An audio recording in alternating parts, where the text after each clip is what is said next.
today's video will now be venturing into the field of science, specifically for the topic genetically modified organism, or also known as GMO. Let us all learn about this to find out how it contributes to our society.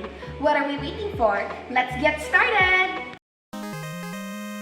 GMO, or also known as genetically modified organism, is a plant, animal, or microorganism whose genetic material has been altered using techniques from genetic engineering.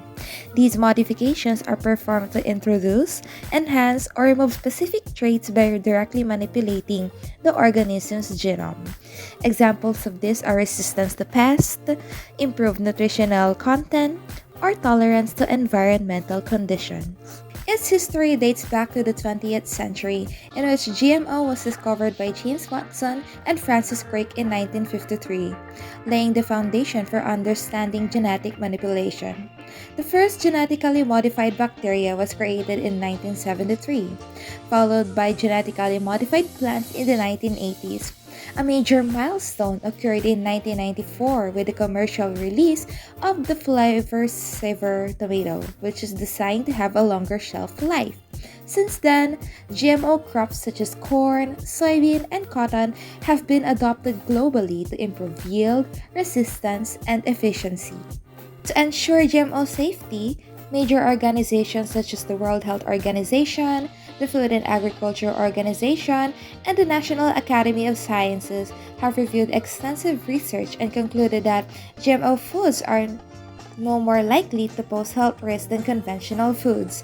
Safety assessments include toxicological testing, which ensures no harmful substances are produced, allergenicity assessment to evaluate potential allergic reactions, and nutritional analysis, which confirms equivalence or improvement. Long-term feeding studies and decades of consumption in multiple countries have not demonstrated credible evidence of adverse health effects directly attributable to approved GMO foods. As for the recent controversies, GMO remains a topic of debate due to several concerns regarding scientific support for safety. We have here four factors. First, we have here environmental concerns, which is the risk of gene transfer to wild relatives, possibly affecting biodiversity.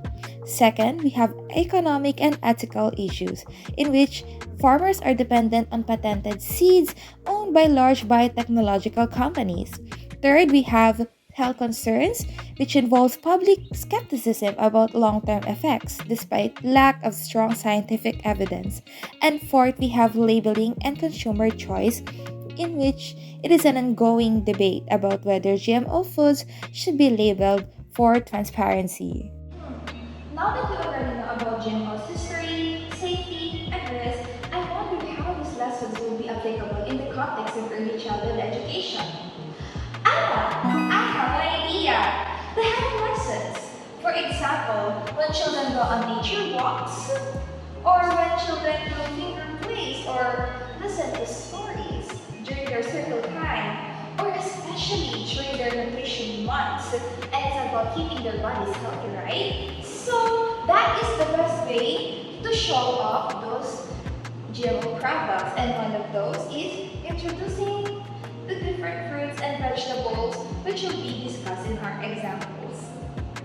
With that said, let us now cite examples of GMO products that we can introduce to children when it comes to keeping their bodies healthy.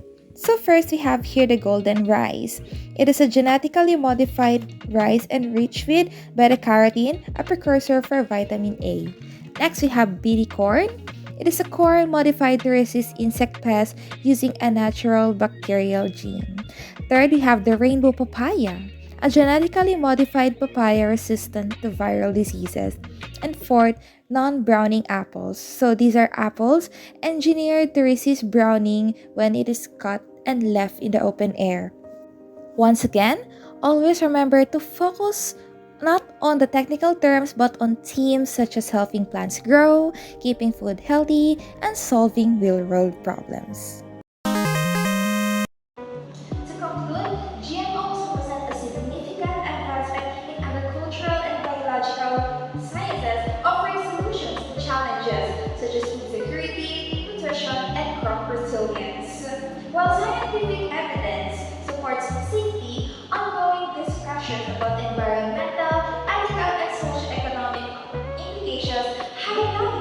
importance of balanced, informed education, especially when introducing these concepts to young learners. And that's it for our genetically modified organisms video. I hope you learned something about its importance in the world of science. Thank you so much for watching and see you next time. Bye!